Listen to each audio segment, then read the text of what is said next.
আকাশবাণী কলকাতা, স্থানীয় সংবাদ পড়ছি সুদীপ বসু। প্রথমে বিশেষ বিশেষ খবর।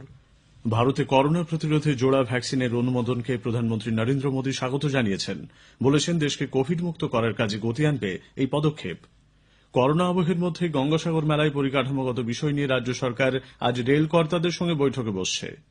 মিম প্রধান আসাদুদ্দিন ওয়েইসির ফুরফুরা শরীফ যাওয়া নিয়ে রাজনৈতিক মহলে জোরদার আলোচনা চলছে। বিসিসিআই সভাপতি ভারতীয় দলের প্রাক্তন অধিনায়ক সৌরভ গাঙ্গুলী ভালো আছেন। পরবর্তী চিকিৎসার ব্যাপারে মেডিকেল বোর্ড সিদ্ধান্ত নেবে। কেন্দ্রীয় সরকার ও কৃষক সংগঠনগুলির মধ্যে আজ ৭ম দফার বৈঠক। প্রসার ভারতীর দূরদর্শন ও আকাশবাণীর ডিজিটাল চ্যানেলগুলিতে গত বছরে দর্শক শ্রোতা সংখ্যা ১০০% বেশি বৃদ্ধি পেয়েছে। মোহনবাগান আইএসএল এর লীগ তালিকায় শীর্ষস্থানে উঠে এসেছে। প্রতিযোগিতায় প্রথম জয় পেয়েছে ইস্টবেঙ্গল। করোনা সংক্রমণ এড়াতে মাস্ক পরুন ও ঠিকভাবে পরুন। ২ গজ দূরে থাকুন, নিরাপদ দূরত্ব বজায় রাখুন, হাত ও মুখ পরিষ্কার পরিচ্ছন্ন রাখুন। আসে বিস্তারিত খবরে। প্রধানমন্ত্রী নরেন্দ্র মোদী ভারতে করোনা প্রতিরোধে জোড়া ভ্যাকসিনের ডিসিজিআই এর অনুমোদনকে স্বাগত জানিয়ে বলেছেন, দেশকে কোভিড মুক্ত ও আরও স্বাস্থ্যবান করে তোলার কাজে গতি আনবে সিরাম ইনস্টিটিউট ও ভারত বায়োটেকের ভ্যাকসিন। তিনি কঠোর পরিশ্রমী বৈজ্ঞানিক এবং উদ্ভাবকদের অভিনন্দন জানিয়ে একাধিক টুইটে বলেছেন, ঘুরে দাঁড়ানোর লড়াইকে শক্তিশালী করার এ এক নির্ণায়ক মুহূর্ত প্রত্যেক ভারতীয়কে যা গর্বিত করবে। বিশ্ব স্বাস্থ্য সংস্থা WHO কোভিশিল্ড ও কোভ্যাক্সিনের ছাড়পত্র পাওয়াকে স্বাগত জানিয়েছে। কেন্দ্রীয় স্বাস্থ্যমন্ত্রী ড হর্ষবর্ধন বলেছেন, কোভিড-19 এর বিরুদ্ধে ভারতের লড়াইয়ে এ এক উল্লেখযোগ্য মুহূর্ত। ভ্যাকসিনের দ্রুত ও সুষম বন্টনের জন্য সরকার সরবরাহ ব্যবস্থার যে মজবুত পরিকাঠামো তৈরি করেছে তা কাজে লাগানোর এটাই উপযুক্ত সময়। উল্লেখ্য, ভারতের ঔষধ নিয়ামক কর্তৃপক্ষ ডিসিজিআই আপৎকালীন পরিস্থিতিতে নিয়ন্ত্রিতভাবে ব্যবহারের জন্য কোভিড-19 দুটি ভ্যাকসিন কোভিশিল্ড ও কোভ্যাক্সিনকে গতকাল ছাড়পত্র দিয়েছে। অক্সফোর্ড ইউনিভার্সিটি এবং ব্রিটিশ সুইডিশ বহুজাতিক সংস্থা অ্যাস্ট্রাজেনেকার কোভিশিল্ড এদেশে তৈরি করছে Pune serum institute of India. Covaxin তৈরি করছে ভারত বায়োটেক ও আইসিএমআর। ২৩,৭৪৫ জন স্বেচ্ছাসেবীর ওপর পরীক্ষা চালিয়ে কোভিশিল্ডের সুরক্ষা, প্রতিরোধ ক্ষমতা এবং কার্যকারিতা সম্পর্কে যে তথ্য সিরাম ইনস্টিটিউট পেশ করেছে তাতে দেখা যাচ্ছে এর কার্যকারিতা ৭০.৪২%। অন্যদিকে কোভ্যাক্সিনের কার্যকারিতা তৃতীয় পর্যায়ের পরীক্ষা চলেছে। এ পর্যন্ত পাওয়া তথ্য অনুযায়ী ভ্যাকসিনটি নিরাপদ। এরাজ্যে দৈনিক করোনা সংক্রমণ পরপর দুদিন ১,০০০-এর নিচে রয়েছে।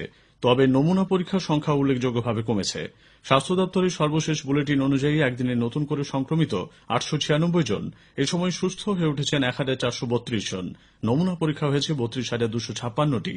নতুন বছরের প্রথম দিন ১,১৫৩ জনের করোনা রিপোর্ট পজিটিভ হয়। নমুনা পরীক্ষা হয়েছিল ৩৯,১০৯টি। আরোগ্যের হার ৯৬.৩৫% পৌঁছেছে।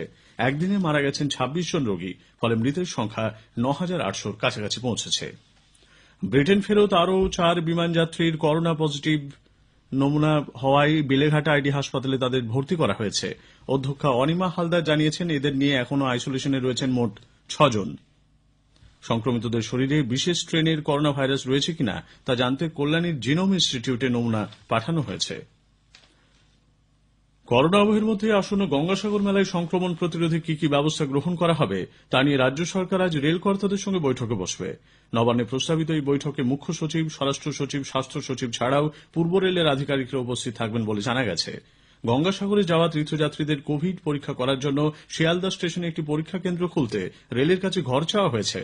র্যাপিড টেস্টে উত্তীর্ণদের একমাত্র ট্রেনে চড়ার অনুমতি দেওয়া হবে। শিয়ালদা, নামখানা ও কাকদ্বীপে যাত্রীদের শরীরে তাপমাত্রা পরীক্ষা করা হবে। থাকবে আইসোলেশন সেন্টার।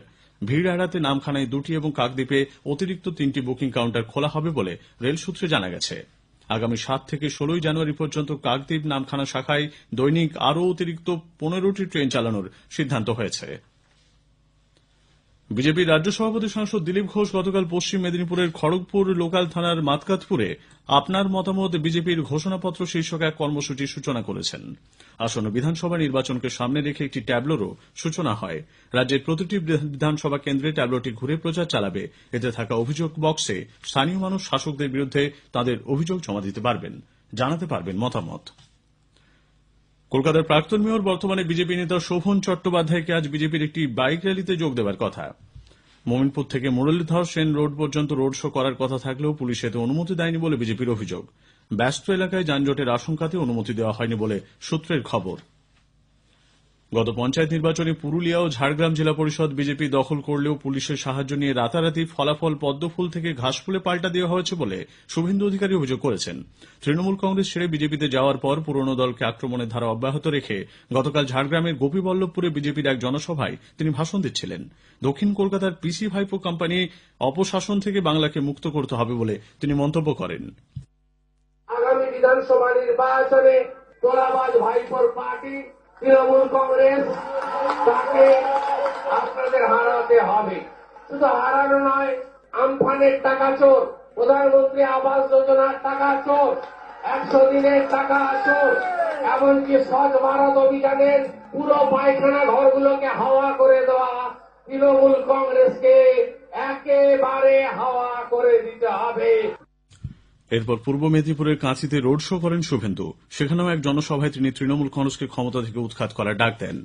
এদিকে শুভেন্দু অধিকারীর সভা শেষে মুকুন্দপুরে বিজেপি ও তৃণমূল কংগ্রেসের কর্মী সমর্থকদের মধ্যে সংঘর্ষে কাঁথির বাইপাস এলাকা গতকাল রণক্ষেত্রে চেহারা নেয়। 5 জন গুরুতর আহত হয়েছেন। নন্দীগ্রাম আন্দোলন সেখানকার মানুষের স্বতঃস্ফূর্ত আন্দোলন ছিল এবং মমতা ব্যানার্জি আন্দোলনকে আন্তর্জাতিক স্তরে নিয়ে গেছিলেন বলে রাজ্যের প্রযুক্তি শিক্ষা দপ্তরের মন্ত্রী পূর্ণেন্দু বসু মন্তব্য করেছেন।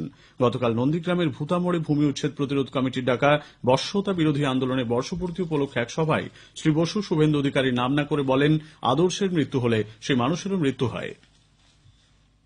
অল ইন্ডিয়া মজলিস ইত্তেহাদুল মুসলিমিন এআইএমআইএম এর প্রধান আসাদুদ্দিন ওয়েসি গতকাল হুগলি জেলার ফুরফুরা শরীফে যাওয়ার বিধানসভা ভোটের আগে রাজ্য রাজনীতিতে জোর চর্চা চলেছে।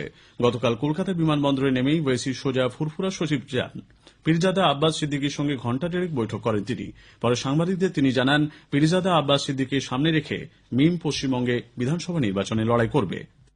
हम यहाँ पर अपनी पार्टी का काम शुरू करेंगे, ये जरूरी है और अब्बास सिद्दीकी साहब के पीछे हम खड़े रहकर काम करेंगे, उनके साथ हम काम करेंगे, उनको मजबूत करेंगे। ये काम यहाँ पर एमआईएम पार्टी करेगी। তৃণমূল কংগ্রেস ওয়েসির এই সফরকে বিশেষ গুরুত্ব দিচ্ছে না। দলের মুখপাত্র সাংসদ সৌগত রায় বলেন, ঊর্ধ্বভাষী এলাকা বাদে মিমের কোনো প্রভাব নেই।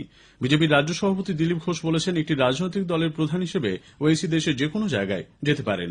বিজেপির তাতে ভয় পাওয়ার কিছু নেই। বিজেপি ও তৃণমূল কংগ্রেস নীতিগতভাবে একে অপরের পরিপূরক বলে সিপিআইএম এর সাধারণ সম্পাদক সীতারাম ইয়েচুরি মন্তব্য করেছেন। গতকাল কলকাতায় গণশক্তি পত্রিকার 55তম বর্ষপূর্তিতে বক্তব্য রাখতে গিয়ে তিনি বলেন, অতীতে তৃণমূল কংগ্রেস বিজেপির সহযোগী হিসেবে এনডিএ সরকারের শরিক হয়েছে। স্থানীয় সংবাদ শুনছেন আকাশবাণী কলকাতা কেন্দ্র থেকে। বিসিসিআই সভাপতি প্রাক্তন ভারত অধিনায়ক সৌরভ গাঙ্গুলী বর্তমানে ভালো আছেন। হাসপাতাল সূত্রে সর্বশেষ বুলেটিনে জানানো হয়েছে তিনি রাতের খাবার খেয়েছেন। আজ আরেকবার ইকোকার্ডিওগ্রাফ করা হবে। 9 সদস্যের মেডিকেল বোর্ড পরিস্থিতি পর্যালোচনা করে পরবর্তী ব্যবস্থার বিষয়ে সিদ্ধান্ত গ্রহণ করবেন। তবে সৌরভকে দেখতে হৃদরোগ বিশেষজ্ঞ দেবী শেট্টি আজ কলকাতায় আসছেন না। আগামীকাল তিনি আসতে পারেন বলে সূত্রের খবর। এদিকে প্রধানমন্ত্রী নরেন্দ্র মোদী বিসিসিআই সভাপতি সৌরভ গাঙ্গুলীর দ্রুত আরোগ্য কামনা করেছেন। প্রাক্তন ভারত অধিনায়কের সঙ্গে গতকাল টেলিফোনে কথা বলেছেন তিনি। কেন্দ্রের 3 কৃষি আইন বাতিলের দাবিতে আন্দোলনরত কৃষক সংগঠনগুলির সঙ্গে আজ নতুন দিল্লিতে সরকার আরেক দফা বৈঠকে বসবে। এর আগে 6 বার আলোচনা হলেও কৃষি আইন বাতিলের প্রশ্নে কোনো সমাধান সূত্র মেলেনি। প্রসার ভারতী, দূরদর্শন ও আকাশবাণী ডিজিটাল চ্যানেলগুলিতে গত বছর দর্শক শ্রোতার সংখ্যায় 100% বেশি বৃদ্ধি হয়েছে। 100 কোটির বেশি ডিজিটাল ভিউ এবং 600 কোটি মিনিটের বেশি ডিজিটাল ওয়াচ হয়েছে বলে তথ্য সম্প্রচার মন্ত্রকের এক বিবৃতিতে জানানো হয়েছে। আইএসএল ফুটবলে গোয়ার তিলক ময়দানে এসসি ইস্ট বেঙ্গল 3-1 গোলে ওড়িশা এফসিকে হারিয়ে দিয়েছে। এটাই আইএসএল এ এসসি ইস্ট বেঙ্গলের প্রথম জয়। অন্যদিকে গোয়ার ফতোরদা স্টেডিয়ামে অন্য ম্যাচে এটিকে মোহনবাগান 2-0 গোলে নর্থ ইস্ট ইউনাইটেড এফসিকে পরাজিত করেছে। 9 ম্যাচে 20 পয়েন্ট সংগ্রহ করে লীগ তালিকার শীর্ষে উঠে এসেছে এটিকে মোহনবাগান। হাওড়ার গোলাবাড়ি থানার চাউলপট্টি ঘাট থেকে উদ্ধার হওয়া বস্তাবন্দি মৃত ব্যক্তির পরিচয় জানা গেছে। শ্রবণ সিং নামে ওই ব্যক্তি হাওড়ার মালিপাঁচঘড়ার ঘুষুড়ির বাসিন্দা। বিবাহ বহির্ভূত সম্পর্কের জেরেই তাকে খুন করে বস্তাবন্দি দেহ ফেলে রাখা হয় বলে পুলিশ জানিয়েছে। এই ঘটনায় 3 জনকে গ্রেপ্তার করেছে পুলিশ। শেষ করার আগে স্থানীয় সংবাদের বিশেষ কিছু অংশ আরেকবার। ভারতে করোনা প্রতিরোধে জোড়া ভ্যাকসিনের অনুমোদনকে প্রধানমন্ত্রী নরেন্দ্র মোদী স্বাগত জানিয়েছেন। বলেছেন, দেশকে কোভিড মুক্ত করার কাজে গতি আনবে এই পদক্ষেপ। করোনা আবহের মধ্যে গঙ্গাসাগর মেলায় পরিকাঠামোগত বিষয় নিয়ে রাজ্য সরকার আজ রেল কর্তাদের সঙ্গে বৈঠকে বসছে। স্থানীয় সংবাদ শেষ হল। এরপর বিশেষ সংবাদ সকাল 9:15 মিনিটে।